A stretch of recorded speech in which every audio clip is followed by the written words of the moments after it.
What's going on, guys? Welcome back to the channel. My name is Steve. I'm Lindsay. Today we're going to be checking out Defending Britain. Who keeps the country safe? Now, I'm not really sure if we're going to be looking at a specific military branch or if we're going to be looking at the British military in its entirety. Based on the title, I would think it's more like different branches. Right. And different like the Army jobs. and then the Royal Air Force and so Maybe forth the and so Navy on. even. Maybe, yeah. And that's what it seems like based off the description. The description says from the fisheries protection units out at sea to the radar satellite detection based in York and the Royal Tank Regiment at Salisbury Plain, we're about to see some of the most important military roles. So I'm not sure if all of that's under one branch or if it's under different branches. Kind of seems like it seems like it's under different branches, but I thought this would be interesting, guys. We've been loving the military videos, and so I think this will be very interesting. So let's go ahead and check out who is defending Britain. Every second of every day, they protect us. They are the nearly 200,000 men and women of the UK's armed forces. I bet those helmets are sea hot. And air, they keep our islands safe. We go behind the scenes to shed new light on their world and reveal a few surprises along the way.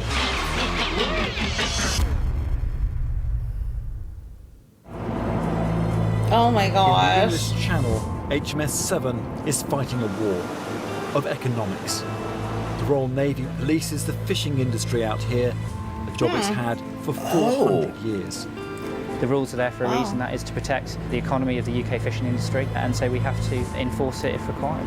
If people were allowed to go free rein on our fish stocks and in our waters, they would have no livelihood left. Okay, that's the first surprise I'm hearing here. I had no idea that the Royal Navy was the one that would police fisheries. Yeah, which, I mean, that's great for the people who make a living from that job. Like, if they just allowed anybody to come in, that would be... I mean, that honestly makes a lot of sense that you'd have the military doing that. Mm-hmm. The crew has a fishing trawler in its sights.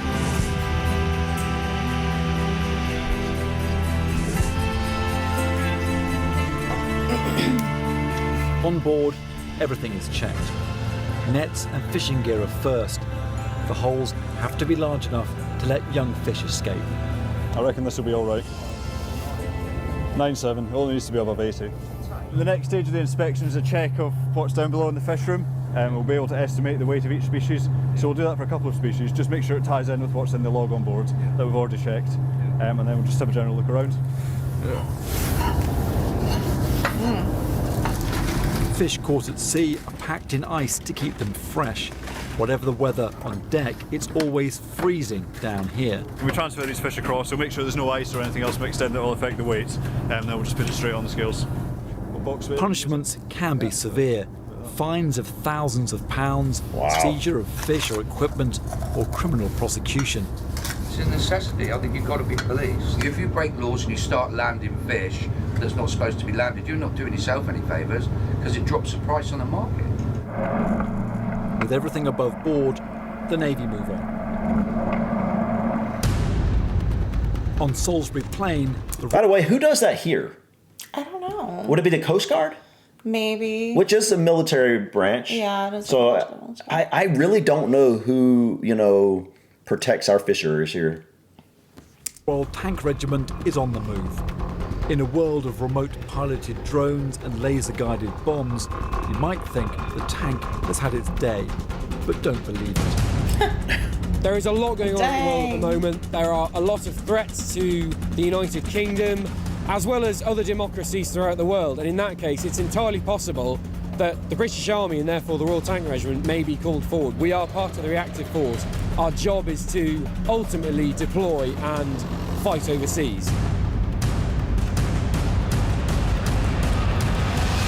I'm curious if when the British military takes tanks outside the country, I wonder if they always go by water or if they go through the Channel Tunnel into France. Oh. I mean, I guess it depends on where can they're you going. fit the tanks on trains? Do they have those types of trains? I guess they do have those types of trains going through there. Probably, yeah. The industrial Big equipment trains. that you can... Yeah. I guess that's probably how they get them to the mainland Europe. Let us know in the comments, guys. I'm curious about that. That's a good question. Can you imagine driving those? Train, so they are I want to try one, literally yeah. ready for action. These tanks are permanently on standby. If a war breaks out in Europe, they could be on the front line in a matter of days. The centerpiece guy is down the there. Challenger 2. Whoa! I didn't Wait, ever I know didn't you even could, see like, him. ride down there. Man, you think, imagine if that, what is that called? The gun cannon? What is that thing? Gun? Is it a gun? Well, you're talking about the gun itself. Yeah. Imagine if that went off while you're down here. Oh man, That'd be loud. What is this guy doing, guys? Anyone know like what is his job? I didn't even notice him at first. I didn't either. Have I ever even seen that before? I don't think I have. Is this just a very specific tank where the guy is down here? Usually I only see him up here and then the rest of the time they're But maybe I inside, just right? never noticed. Yeah, maybe I've never noticed either. Main battle tank. At 62 tons and a top speed of nearly 40 miles an hour. Wow. Wouldn't want that thing coming at you. Especially armed as it is with a 120mm gun on the front. Yeah, gun. Tanks are essential if we are to provide a potent defence and a capability to combat threats overseas. We're moving roughly from a counterinsurgency focus into being focused again on fighting conventional warfare. And in that case, in all of the major sort of combat zones in the world, so Syria or Iraq or Ukraine, tanks are being used, tanks are fighting tanks. Sometimes only a tank will do. You know, that's something I do know about the U.S. Compared to a lot of other large militaries, we actually have relatively few tanks. And the reason for that is compared to the military powers in Europe, and like the UK, and then you go into Russia and China and other places, they are connected to the large landmass there. For us, we actually have to cross a sea to get there, you know, for the most part. Now, you could go from Alaska into Russia and then get to kind of the European and Asian mainland. But otherwise, we basically have to go across the oceans, which is why the U.S. started developing a strong Navy and an Air Force. You know, my aunt used to drive one of those. The tank? Mm-hmm. I think you did tell me that. Wow. Those things look so hot, guys. And heavy. One of the oldest jobs the Army does takes place every day right in the heart of London. Is that the Royal Guard? Coldstream Guards have been protecting the royal palaces since Charles II was king back in 1660. Anyone who turns around and says that they don't have, you know, a sort of a feeling of pride as they march through the gates of Buckingham Palace, I think is probably lying to you. You know, your tunic, your bearskin, representing the Coldstream Guards and years of tradition, you know, it makes you feel good. This highly polished parade is a long time in the making. Everything has to be just right. There are no shortcuts when you're getting ready to guard the Queen. You've got to do, the belt, you know, you've got the white in the belt, you've got the brass on the belt, you've got more brass, and then white in the belt as well. That's probably about half an hour or so. And what about the bearskin? What is that? What's Just this hair, really. We just give it a wash every now and again, leave it to dry upside down. You then comb it upwards and comb it back down just to get it nice and fluffed up. And then again, you wouldn't, wash it once a month. Oh wait, you can wash that thing? Fur? Yeah, so you must be able to take it off. No, I think he means by hand. Oh, okay. Yeah, you're right. Why am I thinking they're not going to throw that in the wash? Yeah, you're right. You're right. To be honest, when it comes onto the boots, you have to put time into your boots. So is there some rivalry in the boots? Yeah, lads. Yeah, between lads. Yeah, they always try and have better boots. Oh yeah, my boots are more gleaming. Yeah, it's just the way it is with the guards. Yeah. Yeah, so for example, you get a scratch in your boots there, that's when you've got to go back to the start again, get them sort of redone, you're talking a good few hours work to get them sorted again. So obviously for every guy, it's his pride and joy is his boots, so you just don't go near them, don't touch another guy's boots. Nothing. Love that sound. I do too. So before the iconic red tunics are put on, it's once round the parade square to make sure everyone knows their job. Some people's hats hats over their So we eyes. I started to say. parade is the check parade, so it's our sort of final rehearsal. We like to think that the blokes know what they're doing by the time we get here, but it's just tidying up a few of the sort of, funnies that might go wrong on the day. So we go through the full mount, sort of periods of the dismount, and then that's us complete, ready to step off in tunic and bearskin. Then it's time for the finishing touches. It's a beautiful uniform. Most people, when you think London, you think of guys Look how shiny with those buttons black are. hats and red tunics outside of Buckingham Palace. It's obviously been a part of Wow, that. look at his boots, man. Big privilege, and get to sort of go places where most sort of civilians don't get to go.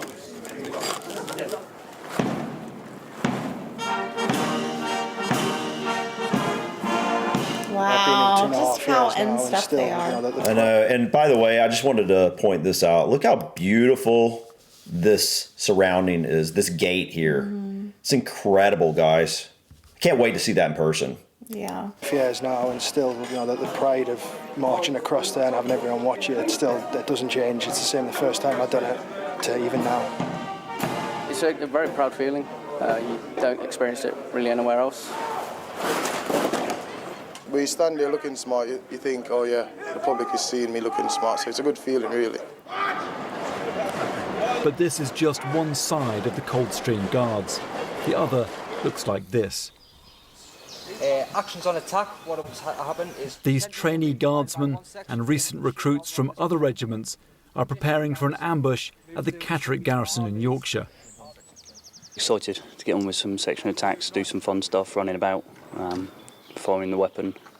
So yeah, looking forward to today.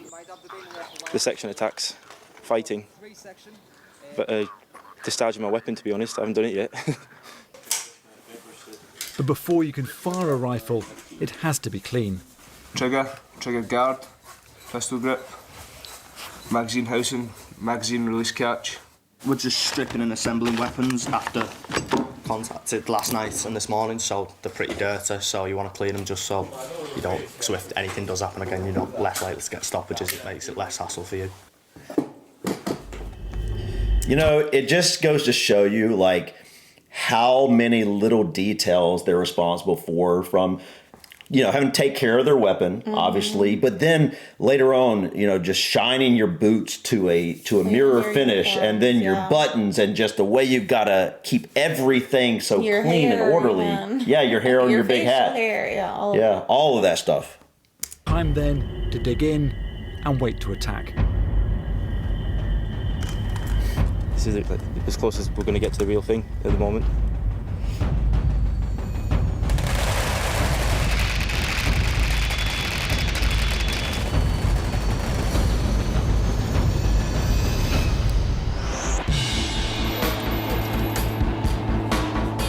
Is that a bomb robot? Elsewhere in Yorkshire, the bomb squad is training to defuse improvised explosive devices, or IEDs. That would be a scary Teams job. from the Army, RAF and Royal Navy are all being tested.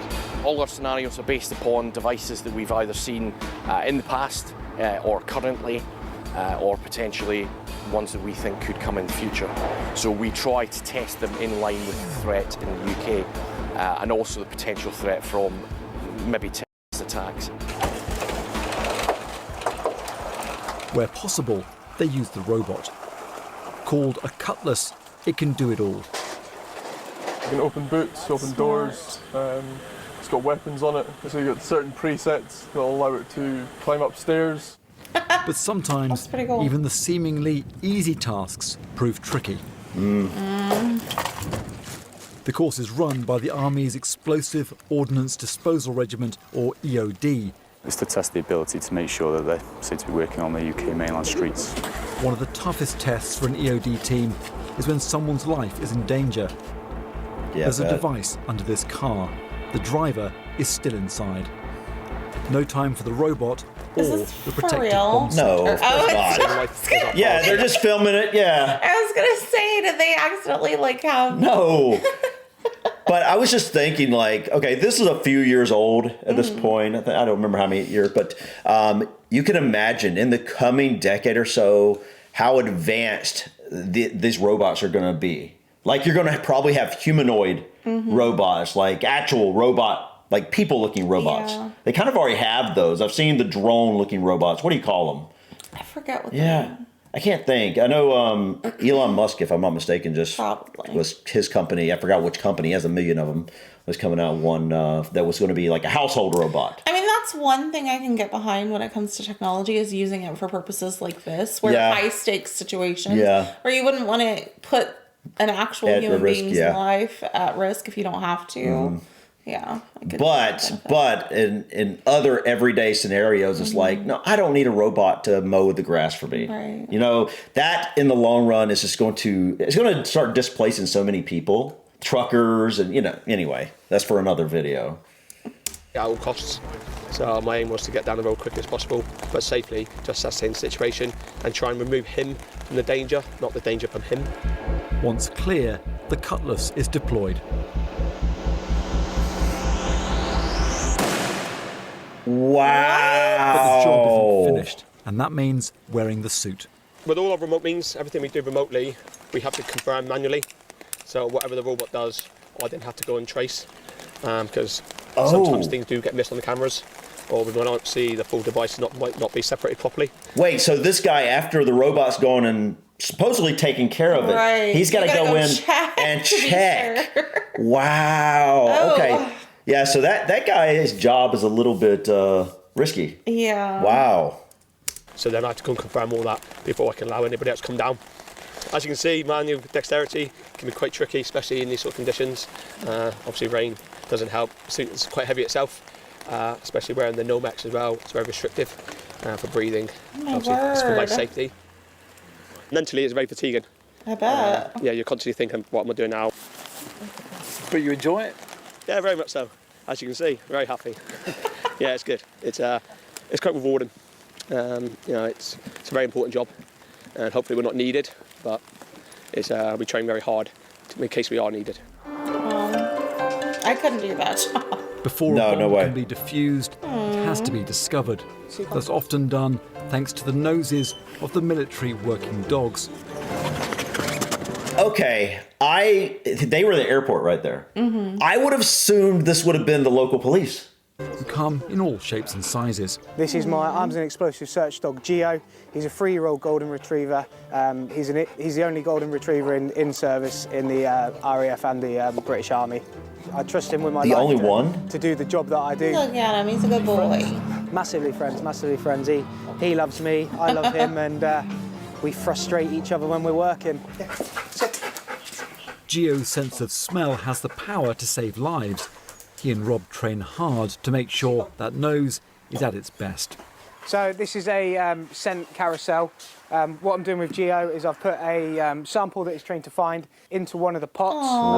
His job is to go around and search in each individual pot in a systematic way, and then indicate and tell me which pot it's on. Geo leaves Rob in no doubt where the explosives are. You sure? CCOM. And that means... That's incredible, man. And this the nose on these dogs. Handler. So I can have, as you've seen there, I can have a good play with him, chuck him around a bit, and it's the interaction between us as well. So he wants to keep playing with me. He wants to find the explosives as quick and as easily as he can, so he can get his ball and have a play with Dad. And that's what really drives really drives him to go and find that Kong and keeps him going for so long. Okay, I noticed on the side of the dog's vest thing, it said police. So it must be military police, is what that is, I guess. Okay. RAF Briars Norton right. has around 40 dogs trained for a variety of roles. But that was the only golden retriever, right? Wonder what most of them are. This is Chum. He's a 3-year-old collie, and he's trained as a drugs detection dog. I bet collies are good at that. Mainly out at the terminal here. So as the bags come through, I'll send Chum onto him, and he'll methodically search each individual bag. This is all a big game to him, so we associate the scent that he's finding, so the drugs, with the ball, and he wants to work for his ball so he can have that play stage. So he's gone back to that bag now, and this is where my interest, it'll help Chum out, and we'll work as a team to find anything. And that's Chum's indication there. He's showing me that there's something in that bag.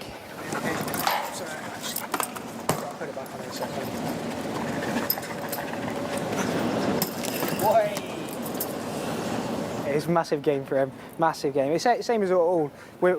Even the explosive dogs, they don't realise how much danger they could potentially be and how close they are to these. You can see he's mad for it. No, we'll go around in a minute, mate. So yeah, it just replicates into a game, and they want to chase that ball for as long as they can. Each dog has a different personality. It's interesting how many different breeds there are. I know, I was thinking that too. Alan at the moment, we've got an Ethel. We've had Bubbles. We had one come in called Killer. Gives you a smile on your face every time you say Alan. This is Alan. Sit. Is that German Shepherd? Yeah, that's what I think of most of the time. Yeah, that's what I think of too. You don't want to be on the wrong end of one of those. No, not at all. The criminal draw weapon, stand still. Alan, leave clean. Alan is a fierce. Okay, did you hear him say the one's name is Alan? It puts a smile. Isn't that from the Alan?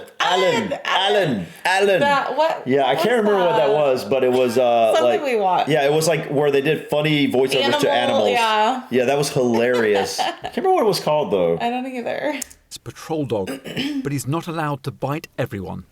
When releasing a dog, same with a weapon, when it's endangering life, really is the main thing, or key assets. It's what we provide. So if somebody has intentions of harming persons or equipment, that's when we really can release a dog, yeah. There is plenty to protect at RAF Brighton. Man, look how huge that is. Yeah. Busiest military airbase. Supplies are flown from here to support That's operations amazing how they around the fly world. jets that size. It really is The most amazing. active of those is Op Shader, the fight against the so-called Islamic State.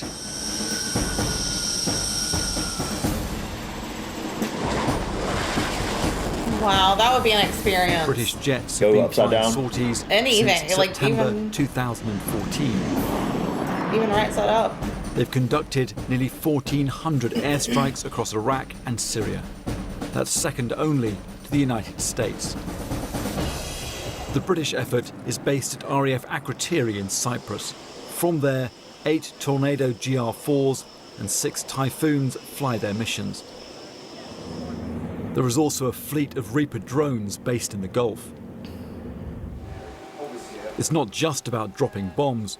Crews are also tasked with gathering intelligence, with the team on the ground scouring everything that comes in.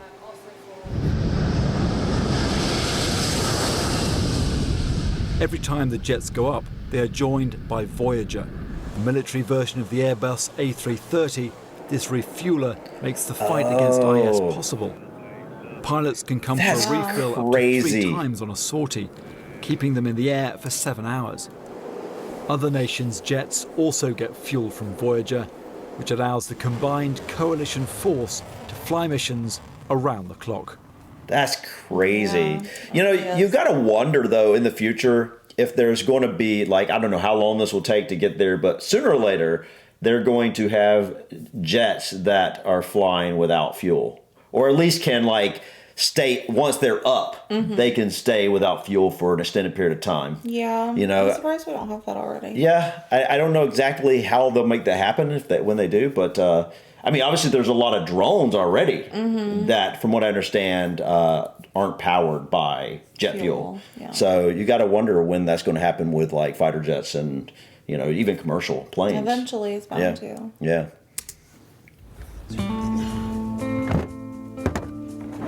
But this isn't the only operation on Cyprus. For decades, British soldiers have been helping to keep the peace on the island. They patrol the buffer zone between the Turkish and Greek sides as part of a United Nations operation. The 180-kilometre belt of land was finally fenced off in 1974 following a ceasefire. It marks the front lines of the Turkish and Greek armies. Troops from 7 Regiment Royal Logistic Corps are currently deployed. They patrol unarmed, checking no one is breaching the terms of the ceasefire. Unarmed? In some places, the buffer zone is a few kilometres wide, others just a few metres. Many of the buildings show signs of the fighting. Nothing has really changed here since it stopped. The only new additions, emblems of the different regiments who've patrolled these streets. Oh. The UN says there are around 1,000 incidents a year in the buffer zone, from guns being fired to name-calling. The fighting ended 40 years ago, and as yet, no official peace deal has been signed, but talks continue.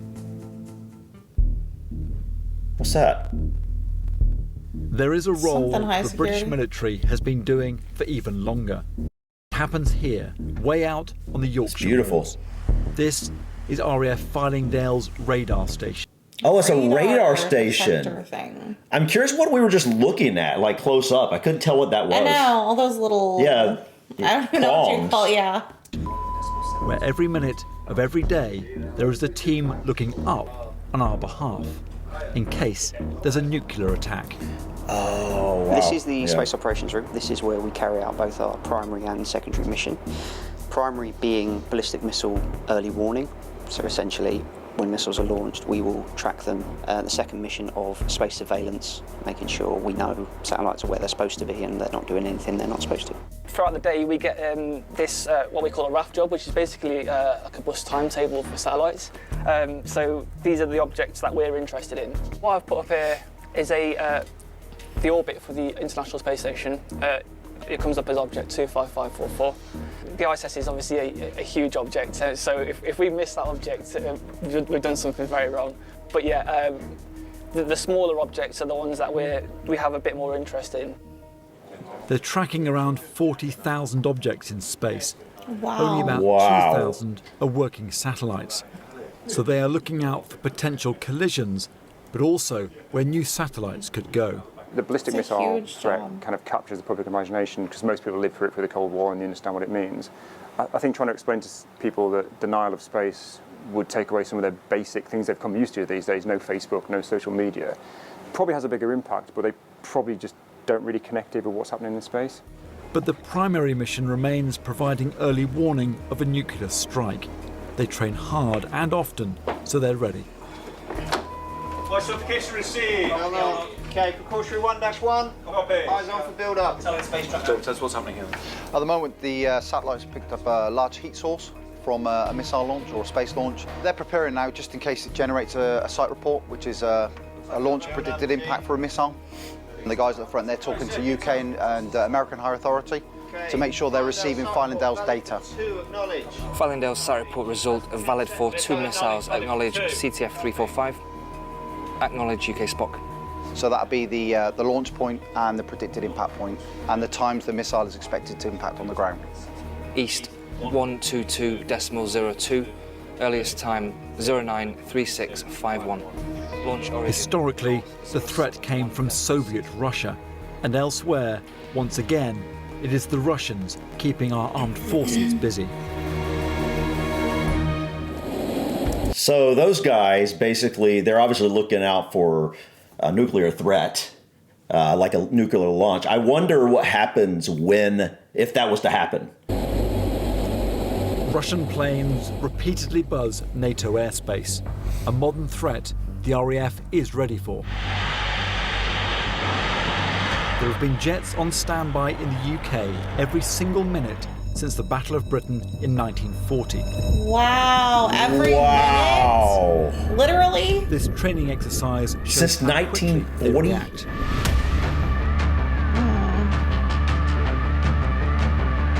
Oh, gosh, that would be... In minutes, they are alongside do that? a private jet. Kind of, which not is in off that. its flight Not plan. in that. Can you imagine the G's? Yeah. If this were real and the jet refused to divert, the Typhoon pilot could be ordered to shoot it down.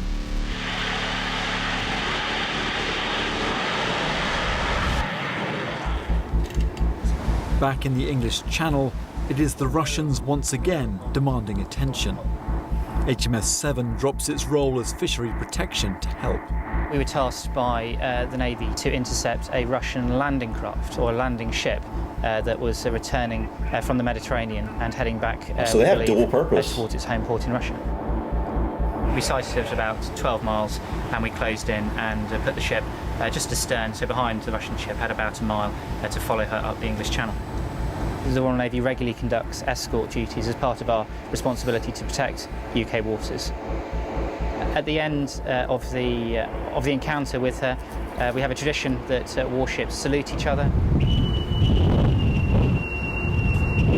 And so when we departed the escort, we conducted a sail past of the Russian ship, and we also hoisted an international signal code Uniform Whiskey, which wishes them a safe onward voyage.